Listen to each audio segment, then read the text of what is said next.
नमस्कार, मैं तलविंदर सिंह आप सभी के साथ रामा मोटर कॉप में आप सभी का स्वागत है।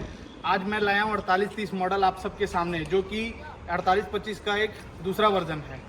तो जैसा कि आप देख सकते हैं मेरे सामने एक ट्रक खड़ी है 4830।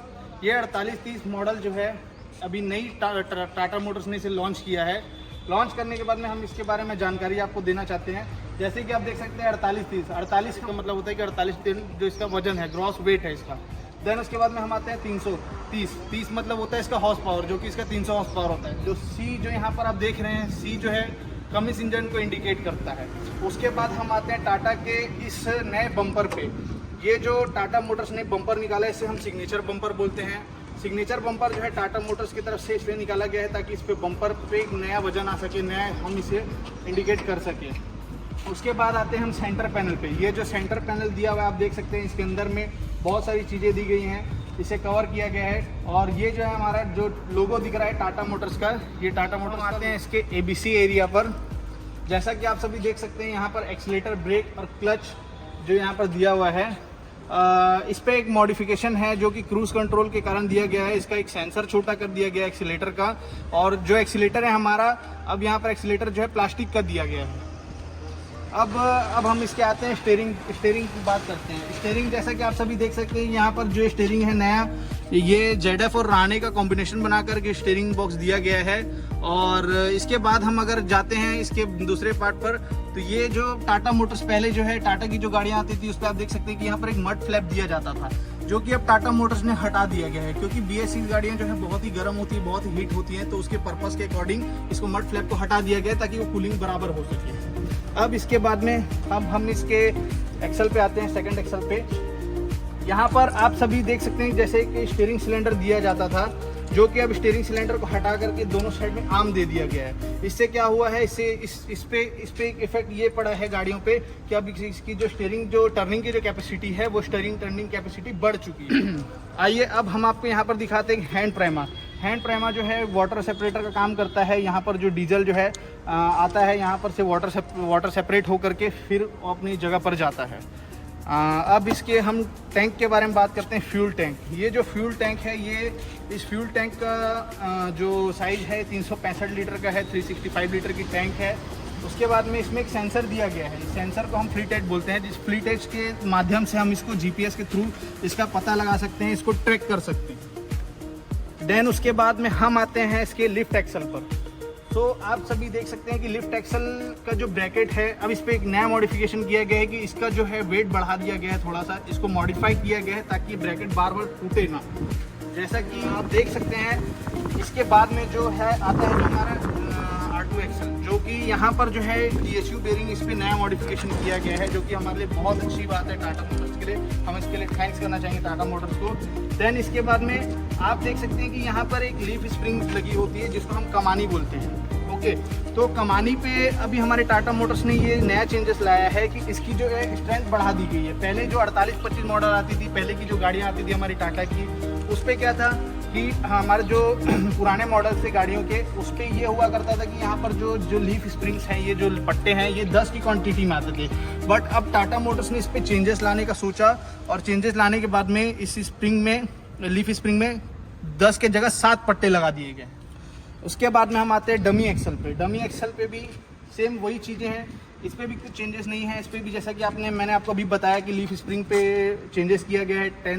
10 लीफ स्प्रिंग को हटा करके इसकी जगह 7 लीफ स्प्रिंग ला दी गई है। इसके पार्ट को कुछ चेंजेस किया गया है। अब आते हैं हम टाटा के गाड़ियों के बैक साइड पे। बैक साइड पे जैसा कि आप सभी देख सकते हैं, यहाँ पर टेल लैंप है, यहाँ पर इंडिकेटर है। इंडिकेटर के बाद में ब्रेक लाइट दी गई है। ब्रेक लाइट के बाद में यहाँ पर रिवर्स इंडिकेटर सेंसर लगे हुए हैं। सेंसर्स के बाद हम देखते हैं यहाँ पर एक RUPD लगा हुआ है। उसके बाद में यहाँ पर 2 व्हील चोक दिए गए हैं, और जैसा कि आपने देखा था उस साइड, वैसे ही इस साइड भी सेंसर्स लगे हुए हैं और टेल लैंप लगी हुई है। आइए अब हम देखते हैं यहाँ पर व्हील कैरियर। ये व्हील कैरियर जो है एक स्टपनी के तौर पर काम करते हैं। उसके बाद में टाटा मोटर्स ने एयर प्रेशर टैंक पे भी अपने साइज़ को इंक्रीज़ किया गया है, ऐसे ही यहाँ पर भी मॉडिफाई किया गया है सेम। और देन उसके बाद में यहाँ पर ब्रेक एक्चुएटर लगे हुए होते हैं, जो कि ब्रेक की काम करते हैं।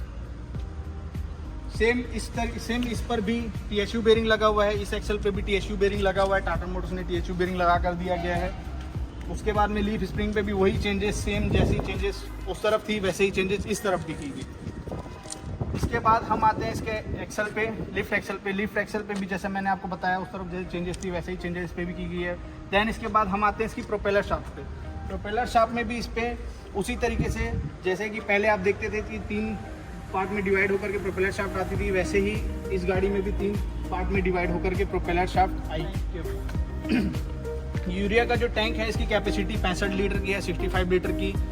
यहाँ पर आपको सप्लाई यूनिट दिया गया है। सप्लाई यूनिट के बाद में हम जाते हैं इसके एक नया मॉडिफिकेशन पे। इस पे जो एक नया मॉडिफिकेशन टाटा मोटर्स ने किया है वो है डीपी सेंसर। सो डीपी सेंसर का जो पहले का साइज़ था वो थोड़ा सा बड़ा था, अब इस समय जो डीपी सेंसर लगकर आ रहे हैं वो थोड़े से छोटे आ रहे हैं। उसके बाद में हम आते हैं इसके air processing unit. Air processing unit का जो है 10 बार का air processing unit Tata Motors ने इस पे दिया हुआ है। BS6 पे जैसे कि आप सभी जानते हैं BS6 पे एयर प्रोसेसिंग यूनिट जो है 10 बार का ही आ रहा था। अब हम आते हैं इसकी बैटरी पे। ये जो दो आप जो देख रहे हैं बैटरियाँ, ये बैटरियाँ जो है 24 वोल्ट की बैटरी है। इस पे यहाँ पर एक कटआउट दिया गया है जिससे हम बैटरी का कभी भी कटआउट काट सकते हैं, कभी भी ऑन ऑफ कर सकते हैं। देन इसके बाद में सेम जैसा कि आप पीछे देखे थे उसी तरीके की एयर टैंक यहाँ पर भी दी गई है। इसका भी साइज उसी तरीके से इंक्रीज किया गया है। देखते हैं इस व्हीकल में जो गियर है 1150 का गियर बॉक्स दिया गया है इस पे।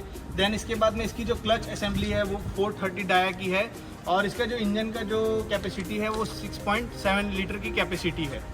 अब हम इसके बारे में बात करेंगे, इसके बारे में एयर डक के बारे में। यहाँ पर आप देख सकते हैं ये जो मोटा सा आपको काला सा पाइप दिख रहा है ये एयर डक है, इसे एयर डक बोला जाता है। ये जो है ये एयर फिल्टर लगने की असेंबली है, जहाँ पर एयर फिल्टर लगता है उसकी असेंबली है। जैसा कि आप सभी देख सकते हैं कि इस पर भी टाटा मोटर्स ने मॉडिफिकेशन किया है। ये पहले जो है रेक्टेंगुलर शेप में आया करता था, अब इसे मॉडिफाई करके स्क्वायर शेप में दे दिया गया है। आते हैं इसके डैशबोर्ड एरिया और स्टीयरिंग एरिया पर।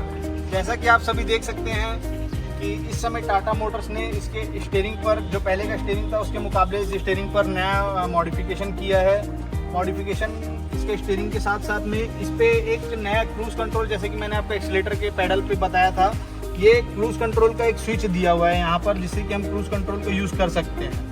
क्रूज कंट्रोल के यूज़ के बाद में अब हम आते हैं इसके गियर लीवर पर। गियर लीवर शिफ्टर, यहाँ पर आप देख सकते हैं कि गियर लीवर शिफ्टर दिया है। जैसे कि सभी गाड़ियों में गियर लीवर शिफ्टर दिया जाता है, यहाँ पर जैसे पुराने मॉडल पे बटन दिए जाते थे उसी मॉडल पे बटन दिए गए हैं, बट इस पर थोड़ा बहुत मॉडिफिकेशन किया गया है टाटा मोटर्स की तरफ से।